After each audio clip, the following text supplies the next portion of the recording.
Kasi nga loyalist sila kumbaga. Ngayon Sir Pao, dito naman sa part naman ni Casimero versus Inoue, no. Although nakita naman natin, and ako na-impress talaga ako Sir Pao sa naging performance ni Casimero kasi nga hindi biro yung pinagdaanan niya, no.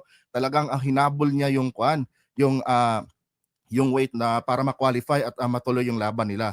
And nandoon na tayo sa hindi biro yung pinagdaanan niya at nakaka-impress nga yung outcome ng laban niya dahil sino ba namang Correct. mag-aakala na sa kabila ng ganung pinagdaanan, sa pressure na pinagdaanan ni Janred Casimero, makukuha niya ng isang round lang yung laban. Pero dito naman sa part ni Casimero at ni Inoue, I don't think so Sir Pao na it's about time na maglaban silang dalawa. Kasi malaki ang difference talaga pagdating sa status nitong dalawang boxer na ito. Pero hindi naman sa minamaliit ko si Casimero, pero sa tingin ko hindi pa talaga pwede. Unang-una Sir Pau, tingnan natin yung realidad na itong si Inoue ay isang undefeated, no. And itong si Janrel Casimero ay former world champion. Kanya nga lang Sir Pau, ito din yung hindi naiintindihan ng iba nating mga kababayan na Casimero fans, no? Kasi ang akala kasi nila sa boxing Sir Pau, ito sa personal ko lang na assessment to kung paano ko naiintindihan yung boxing.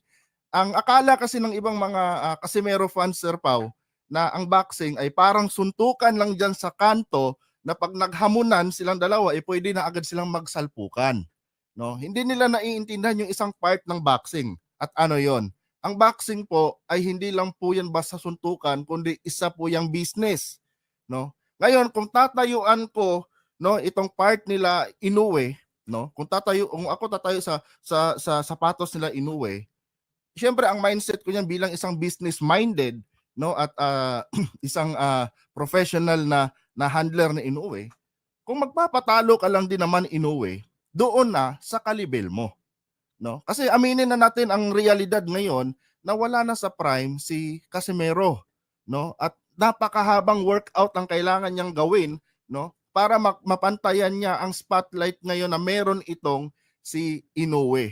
Kaya sa tingin ko Sir Pau, yung mga promoter niyan, hindi talaga kakagatin ngayon ang Inoue versus Casimero kasi napakalayo pa Meron namang ibang mas deserve, no, na kalabanin itong si Inoue. So bakit niya pipiliin itong si Casimero na samantalang former world champion na yan at kumbaga hindi pa ganun kabigat ngayon yung pangalan ni Casimero sa pag pinag-usapan natin yung boxing kasi maraming mas talaga ngayon matutunog na gustong kalabanin, kumbaga gigil na kalabanin itong si kalabanin itong si Inoue ngayon. So bakit pipiliin niya itong si Casimero? Maliban na lang Sir Pao kung i-workout siguro, no? Sa tingin ko lang hindi naman kasi ako isang boxing analyst pero syempre nanonood tayo, naiintindihan natin yung laro, no? Sa tingin ko kung mawo-workout ni Inoue ni Casimero yung kanyang pangalan ngayon, yung kanyang karera sa boxing na talagang umangat siya at yung bang yung status nilang dalawa magpantay ni Inoue, siguro pagbibigyan siya ng kampo ni Inoue na makalaban siya, no. Ang nakikita ko lang kasi dito sa mga kababayan natin is kumbaga para sa kanila parang suntukan lang talaga sa kalye ang boxing no, na pag naghamunan diyan, no, tulad yan hinamon ni Casimero di umano si Inoue, akala na pwede Mm. na agad, no.